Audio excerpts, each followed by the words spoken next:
നമസ്കാരം. ഈ മുനമ്പം വിഷയം കൃത്യമായും പൂർണ്ണമായും മനസ്സിലാക്കിയ എത്ര പേര് ഈ വീഡിയോ കാണുന്നുണ്ട് എന്ന് എനിക്കറിയില്ല. എന്തായാലും നിങ്ങൾക്ക് ഈ വിഷയത്തെ പറ്റിയിട്ട് കൂടുതൽ അറിയണമെന്ന് ആഗ്രഹിക്കുന്നുണ്ടെങ്കിൽ, അത് മനസ്സിലാക്കണമെന്ന് ആഗ്രഹിക്കുന്നുണ്ട് എന്നുണ്ടെങ്കിൽ നിങ്ങൾ ഈ വീഡിയോ തുടർന്ന് കാണുക. അപ്പോൾ നമ്മുടെ ബഹുമാന്യനായിട്ടുള്ള പ്രതിപക്ഷ നേതാവ് ശ്രീമാൻ VD സതീശൻ പറയുന്നത് പോലെ 10 മിനിറ്റ് കൊണ്ട് തീർക്കാൻ സാധിക്കുന്ന ഒരു സില്ലി മാറ്റർ ഒന്നുമല്ല ഈ മുനമ്പം വിഷയം എന്ന് പറയുന്നത്. അങ്ങനെ അദ്ദേഹം പറയുന്നുണ്ടെങ്കിൽ അത് അദ്ദേഹത്തിന്റെ വിവരക്കേടോ അല്ലെങ്കിൽ ആൾക്കാരെ പറ്റിക്കാൻ വേണ്ടി പറയുന്നതാണ് എന്നുള്ളത് വളരെ സ്പഷ്ടമാണ്. ഇതൊരു property right, religious trust act, അതുപോലെ തന്നെ വഖഫ് ആക്ട് തുടങ്ങിയിട്ടുള്ള നിയമങ്ങളും നിയമത്തിന്റെ കുരുക്കുകളും ഒക്കെ നിറഞ്ഞ് കുഴമറിഞ്ഞ് അവിയില് പരിവായിട്ട് കിടക്കുന്ന ഒന്നാണ്. എറണാകുളം ജില്ലയിലെ വൈപ്പിൻ എന്ന് പറയുന്ന പ്രദേശത്തിന്റെ അടുത്ത് കിടക്കുന്ന മുനമ്പത്തെ 404 ഏക്കർ ലാൻഡും 60 ഏക്കർ ബാക്ക് വാട്ടേഴ്സിന്റെയും ഓണർഷിപ്പുമായിട്ട് ബന്ധപ്പെട്ടിട്ടുള്ള വിഷയമാണ് മുനമ്പം വിഷയം. അതില് കച്ച് മേമൻ കമ്മ്യൂണിറ്റി ആണോ, ഫറൂഖ് കോളേജാണോ, വഖഫ് ബോർഡാണോ, അതോ ഇപ്പൊ അവിടുത്തെ മുനമ്പത്തെ നിവാസികളാണോ ഈ ലാൻഡിന്റെ യഥാർത്ഥ ഓണേഴ്സ് എന്നുള്ളതാണ് ഇവിടുത്തെ ക്വസ്റ്റ്യൻ. 19ാം നൂറ്റാണ്ടിന്റെ ആദ്യത്തില് ഗുജറാത്തിലെ കച്ച് എന്ന് പറയുന്ന മേഖലയിൽ നിന്ന് കേരളത്തിലേക്ക് കച്ചവടത്തിന് വന്ന ഒരു ഗ്രൂപ്പ് ഓഫ് മുസ്ലിംസിനെയാണ് നമ്മൾ കച്ച് മേമൻ കമ്മ്യൂണിറ്റി എന്ന് വിളിക്കുന്നത്.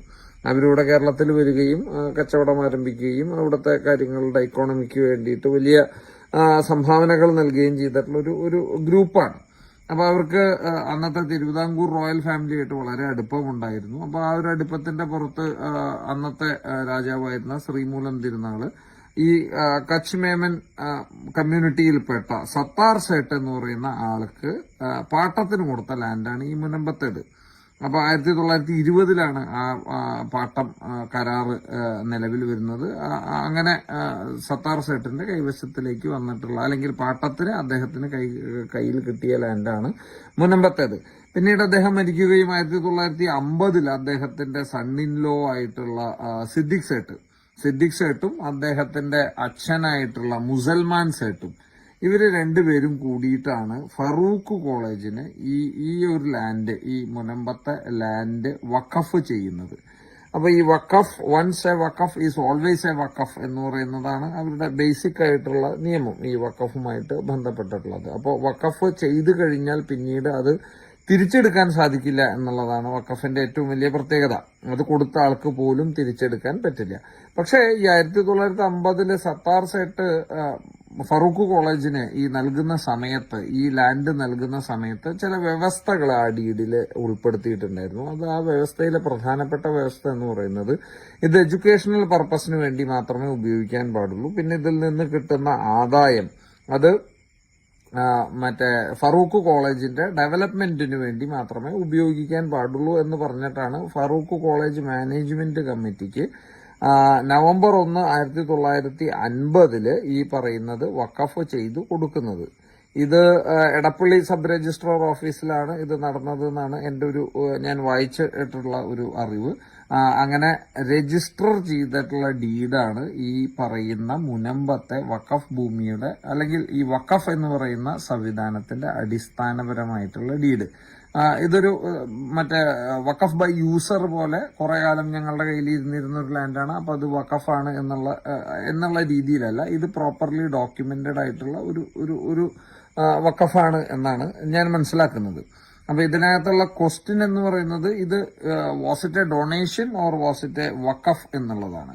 അപ്പോ കണ്ടീഷൻസ് വെച്ചും അതുപോലെ തന്നെ അതിൽ കൃത്യമായിട്ട് പറയുന്നുണ്ട്, ഈ ഫറൂഖ് കോളേജ് ഏതെങ്കിലും സമയത്ത് ഇതിനല്ലാത്ത എന്തെങ്കിലും പർപ്പസിന്, എഡ്യൂക്കേഷന് വേണ്ടിയിട്ടോ അല്ലെങ്കിൽ കോളേജിന്റെ ഡെവലപ്മെന്റിന് വേണ്ടിയിട്ടോ അല്ലാത്ത പർപ്പസിന് ഈ ലാൻഡ് ഉപയോഗിക്കുകയാണ് എന്നുണ്ടെങ്കിൽ ഇത് മറ്റേ ഈ ഡീഡ് ക്യാൻസൽ ആവുകയും അത് തിരിച്ച് സത്താർ സേട്ടിന്റെ ലീഗൽ ഹെയർസിന് തിരിച്ചു പോവുകയും ചെയ്യും എന്നുള്ളത് ഈ ഡീഡിൽ വ്യക്തമാക്കിയിട്ടുണ്ട്. അപ്പൊ ഈ 1950-കളിൽ തന്നെ ഈ ട്രാൻസ്ഫറിന്, 54-ലാണ് ഈ വഖഫ് നിയമം തന്നെ ഇന്ത്യയിൽ ഉണ്ടാകുന്നത്. ആ സമയത്ത് തന്നെ ഈ പറയുന്ന ലാൻഡിന്റെ ഓണർഷിപ്പുമായിട്ട് ബന്ധപ്പെട്ടിട്ടുള്ള മറ്റേ ലിറ്റിഗേഷൻ ആരംഭിച്ചിട്ടുണ്ട്. ഒരുപാട് പ്രശ്നങ്ങൾ ആ നാട്ടിൽ നടന്നിട്ടുണ്ട്. അങ്ങനെ 1962 പറവൂർ സബ് കോർട്ടില് ഈ ഓണർഷിപ്പുമായിട്ട് ബന്ധപ്പെട്ടിട്ട് അവിടുത്തെ നിവാസികളായിട്ടുള്ള ആൾക്കാർ ഈ ഫറൂഖ് കോളേജിന്റെ ഓണർഷിപ്പിനെ ചോദ്യം ചെയ്ത് കേസ് ഫയൽ ചെയ്തിട്ടുണ്ട്. അങ്ങനെ അത് 62-ല് പറവൂർ സബ് കോടതിയിൽ ആരംഭിച്ചു. പിന്നീട് 1975-ല് അത് നേരെ പോയിട്ട് കേരളത്തിലെ ഹൈക്കോടതി വരെ ഈ കേസ് എത്തി. അങ്ങനെ 1975-ലാണ് ഈ ഫറൂഖ് കോളേജിന്റെ ക്ലെയിമിനെ കേരള ഹൈക്കോടതി അപ്ഹെൽഡ് ചെയ്യുന്നത്. അപ്പൊ അങ്ങനെ ഫറൂഖ് കോളേജ്, അതുപോലെ തന്നെ ഈ മുനമ്പത്തെ നിവാസികള്, ഇവരൊക്കെ പുറത്ത് ഒരു ഔട്ട്സൈഡ് കോർട്ട് സെറ്റിൽമെന്റിന്, ഒരു കോംപ്രമൈസിന് മുതിരുകയും അങ്ങനെ 1980-കളില് അത്തരത്തിലുള്ള ഒരു കോംപ്രമൈസിലേക്ക് ഇതെത്തുകയും 83 മുതൽ 93 വരെയുള്ള കാലഘട്ടത്തില് 33 ലക്ഷം രൂപയ്ക്ക് വിവിധ സമയത്ത് 33 ലക്ഷം രൂപയ്ക്ക് ഈ മുനമ്പത്തെ നിവാസികൾക്ക് പല സമയത്ത് ഈ ഫറൂഖ് കോളേജ് ഈ ലാൻഡ് വിൽക്കുകയാണ് ഉണ്ടായത്. സെയിൽ ഡീഡുണ്ട്, വിറ്റ സാധനമാണ്. അങ്ങനെ വിറ്റതിൽ നിന്ന് അവരവിടെ ബിൽഡിംഗ് പണിയുകയും അവിടെ BEd കോളേജ് ആരംഭിക്കുകയൊക്കെ ചെയ്തിട്ടുണ്ട്. അപ്പൊ അവര് ഉപയോഗിച്ച പർപ്പസ് എഡ്യൂക്കേഷൻ തന്നെയാണ് എന്ന് വേണമെങ്കിൽ നമുക്ക് ഇത് പറയാം. എന്നാൽ 1993-ലാണ് ഇതിന്റെ ഡീഡ്, ഈ സെയില്, ഫറൂഖ് കോളേജിന്റെ സെയിൽ, അവസാനമായിട്ടുള്ള സെയില് നടക്കുന്നത്. അതിനുശേഷം 2003-ലാണെന്ന് തോന്നുന്നു കേരള വഖഫ് ബോർഡിലേക്ക് ഒരു കംപ്ലൈന്റ് പോവാണ്. ഈ മുനമ്പത്തെ ലാൻഡ് വഖഫ് ലാൻഡ് 2008-ലാണെന്നാണ് എന്റെ ഓർമ്മ. 2008-ലാണെന്നാണ് എനിക്ക് തോന്നുന്നത്. കൃത്യമായിട്ട് അറിയില്ല, 3-ലോ 8-ലോ ആണ്.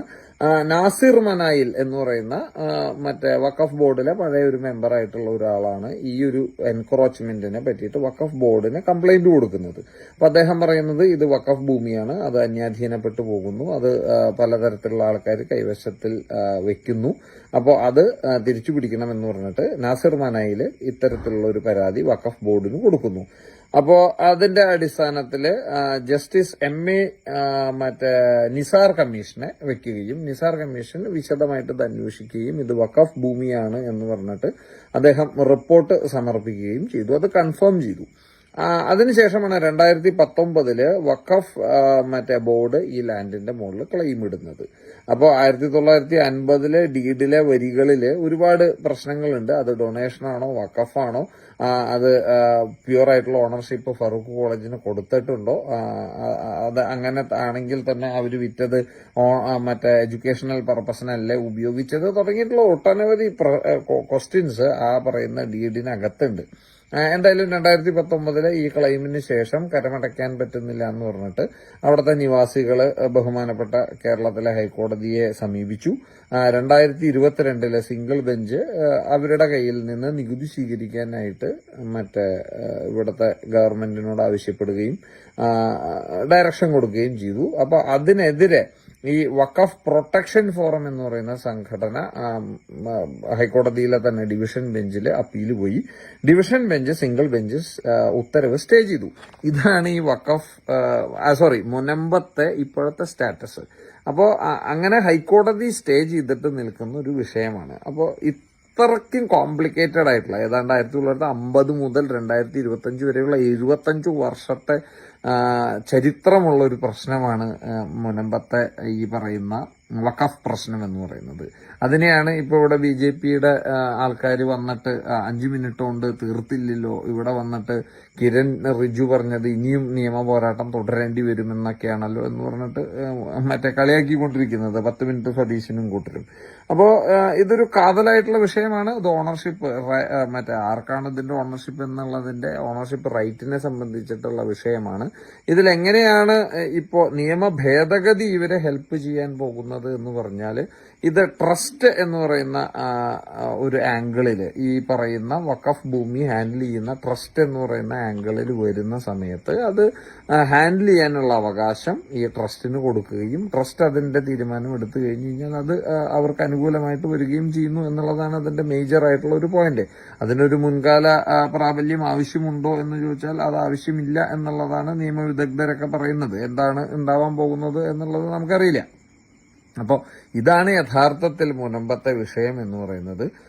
യഥാർത്ഥത്തിൽ ആസ് പെർ മുസ്ലിം ലോ ഒരു വ്യക്തി അദ്ദേഹത്തിന്റെ ലൈഫ് ടൈമിൽ അദ്ദേഹം ആർജിച്ച സ്വത്ത് വെച്ചിട്ട് സമ്പാദിച്ച സ്വത്ത് ഉപയോഗിച്ച് വാങ്ങിയ ലാൻഡ് അല്ലെങ്കിൽ ബിൽഡിംഗ് എന്തോ ആയിക്കോട്ടെ, ഏതൊരു അസറ്റ് ആയിക്കോട്ടെ, അത്തരത്തിലുള്ള അസറ്റ് മാത്രമാണ് അദ്ദേഹത്തിന് വഖഫ് ചെയ്യാൻ, അല്ലെങ്കിൽ ഹെറിഡിറ്ററി ആയിട്ട് കിട്ടിയിട്ടുള്ള അസറ്റ്, അത്തരത്തിലുള്ള അസറ്റ് മാത്രമാണ് വഖഫ് ചെയ്യാൻ അധികാരമുള്ളൂ എന്നുള്ളതാണ് നമ്മളൊക്കെ മനസ്സിലാക്കുന്നത്. അതുപോലെ തന്നെ it should be properly documented എന്നുള്ളത് കൃത്യമായിട്ട് അവരുടെ നിയമത്തിൽ പറയുന്നുണ്ട്. ഈവൻ മറ്റേ പലിശ കൊടുത്തു വാങ്ങിയ സാധനം പോലും ഈ വഖഫാക്കാൻ സാധിക്കില്ല എന്നുള്ളതാണ് അവരുടെ ലോ പറയുന്നത്. അപ്പോൾ ഇത്രയ്ക്കും കൃത്യമായിട്ടുള്ള ക്ലിയർ കട്ടായിട്ടുള്ള ഡയറക്ഷൻസ് ഉണ്ട് ഏതൊരു ലാൻഡാണ് അല്ലെങ്കിൽ ഏതൊരു അസറ്റാണ് വഖഫ് ചെയ്യാൻ സാധിക്കുക, വഖഫ് ചെയ്യാൻ പാടുള്ളത് എന്നുള്ളത്. അപ്പോൾ അത്തരത്തിൽ ഇപ്പൊ ഈ പറയുന്ന സിദ്ദിഖ് സേട്ട് എന്ന് പറയുന്ന ആള്, അദ്ദേഹത്തിന് എങ്ങനെയാണ് ഇതിന്റെ ഒരു ഓണർഷിപ്പ് വന്നത് എന്ന് ചോദിച്ചാൽ, അല്ലെങ്കിൽ അദ്ദേഹത്തിന്റെ മറ്റേ അച്ഛൻ മുസൽമാൻ സേട്ടിന് എങ്ങനെയാണ് ഇതിൽ ഒരു ഓണർഷിപ്പ് വരുന്നത് എന്ന് ചോദിച്ചു കഴിഞ്ഞാൽ അത് ക്ലിയർ കട്ടായിട്ട് ആസ് പെർ മുസ്ലിം ലോ പോലും അത് മറ്റേ എന്താ പറയാ 100% സാധൂകരിക്കുന്ന രീതിയിൽ അല്ല അദ്ദേഹത്തിന് അതിന്റെ ഓണർഷിപ്പ് കിട്ടിയിട്ടുള്ളത്. ഈവൻ സത്താർ സേട്ടിന് പോലും അത്തരത്തിലുള്ള ഓണർഷിപ്പായിട്ട് കിട്ടിയ ലാൻഡ് അല്ല ഇത് എന്നുള്ളതാണ് നമുക്ക് ഇത് ഹിസ്റ്ററി പഠിക്കുമ്പോൾ മനസ്സിലാക്കുന്നത്. അപ്പൊ ഈവൻ മുസ്ലിം നിയമത്തിന് വിരുദ്ധമായിട്ട്, അല്ലെങ്കിൽ മുസ്ലിമുകൾ എങ്ങനെയാണോ വഖഫ് ചെയ്യേണ്ടത് അത് പ്രോപ്പർലി ഫോളോ ചെയ്യാതെ ചെയ്ത ഒരു വഖഫായിട്ട് പോലും ഇതിനെ നമുക്ക് കൺസിഡർ ചെയ്യാമെന്നുള്ളതാണ്. അപ്പൊ ഇതൊരു വളരെ കോംപ്ലിക്കേറ്റഡ് ആയിട്ടൊരു വിഷയമാണ്. അത് അത്ര പെട്ടെന്നൊന്നും ഇതിന്റെ കുരുക്കഴിക്കാൻ പറ്റുമെന്ന് എനിക്ക് തോന്നിയിട്ടില്ല. അപ്പോൾ ഇനി ചട്ടങ്ങളൊക്കെ വരുന്ന സമയത്ത് എങ്ങനെയാണ് അത് ഹാൻഡിൽ ചെയ്യാൻ പോകുന്നത് എന്നുള്ളത് നമുക്ക് നോക്കി കാണേണ്ട ഒരു വസ്തുതയാണ്. അപ്പോൾ ഇതിന്റെ ഒരു വലിയൊരു പ്രശ്നം എന്ന് പറയുന്നത്, കേരളത്തില് വഖഫ് സംരക്ഷിക്കണം എന്ന് പറയുന്ന ആൾക്കാരുമുണ്ട്. ഇത് മുനമ്പത്തെ തന്നെ വിഷയം ഹൈലൈറ്റ് ചെയ്തിട്ടാണ് പറയുന്നത്. വഖഫ് സംരക്ഷിക്കണമെന്നത് മുനമ്പത്തെ വഖഫാണ്, അത് വഖഫ് ബോർഡ് തന്നെ കൈകാര്യം ചെയ്യണം, അത് അവിടുത്തെ ആൾക്കാർക്ക് അതിൽ യാതൊരു റൈറ്റും ഇല്ല എന്ന് പറയുന്ന ഒരു വലിയ വിഭാഗമുണ്ട്. ആ വിഭാഗം കേസുമായിട്ടും കോടതിയായിട്ടും പ്രക്ഷോഭമൊക്കെ ആയിട്ട് പോയി കഴിഞ്ഞ് കഴിഞ്ഞാല് ഈ സാധനത്തിനെ കൈകാര്യം ചെയ്യുക അല്ലെങ്കിൽ കോംപ്രമൈസ് ചെയ്യുക എന്ന് പറയുന്നത് അത്ര എളുപ്പത്തിൽ നടക്കുന്ന ഒരു വിഷയമല്ല. അതിനോടൊപ്പം തന്നെ ഇത് അവരുടെ ഓണർഷിപ്പിലുള്ള ലാൻഡാണ് എന്നുള്ള കാര്യത്തിൽ യാതൊരു തർക്കമില്ല. അവർ കാശ് കൊടുത്ത് മേടിച്ചിട്ടുള്ളതാണ്.